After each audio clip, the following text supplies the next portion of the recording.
Delighted that Flint Bedrock joins me in the studio tonight. Flint, slavery of the mind. I like that. But why are you one of the only young artists in the music industry prepared to speak up for our civil liberties? It's so disturbing.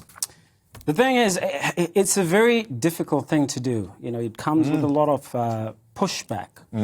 And particularly when you're somebody of my persuasion, it's something that is perhaps not seen to be something you should be doing. And is that because the music industry is just so woke? Yes. And it's also the stereotypes that all black people are on the left. And so how do you deal with that? It's been a struggle, but for me, I think the purpose behind what I do drives me to keep pushing, even though there's a lot of resistance. And I just realize that it's a space that somebody needs to take up. You know, there's a need for somebody to speak up for that. It is. And look, lots of what you say is going viral. So, for example, when it came to the Freedom Convoy, something we spoke about a lot on this show, of course, you say Antifa riots caused considerably more harm and distress than the Freedom Convoy. And yet the mainstream media will have you thinking truckers are terrorists. The fact is people have had enough of governments politicising COVID. So these are very brave opinions. I think a lot of people see what's happening for what it is. But this speaks again to the whole issue of freedom of speech. People no longer feel like they can actually say what they think and what they feel because of cancel culture. You know, people are afraid of losing their livelihoods, of being cancelled, deplatformed, of being ostracized.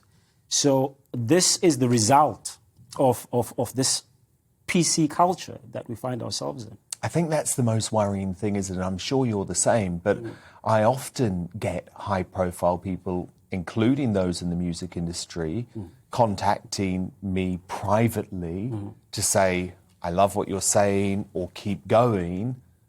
But they know that they couldn't speak publicly, or at least they know that they couldn't speak publicly if they want to continue making the big bucks in the music and TV industry. It's interesting you should say that, because just yesterday I was talking to a friend of mine, quite prominent actress in Hollywood, and she was telling me that, guess what I spent yesterday doing? I created a fake Twitter account just so that I can vent.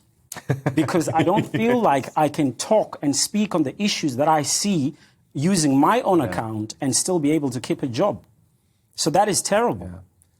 Do some of these celebrities and musicians, Flint, have to be braver, though? Because you've said, this is too important to me. I don't mind if it costs me some career opportunities because I have to stand up to power, and I have to stand up for our freedoms. I have to stand up for our civil liberties. So some of these millionaires should surely be a bit braver. Absolutely. I think it's a matter of principle. Because ultimately, as artists, we are supported by the public. And we need to be a little bit more brave, you know, because there's a lot of people there whose opinions are not being represented. And it's up to people like myself to be able to speak up. So I think it's a very cowardly thing not to speak up.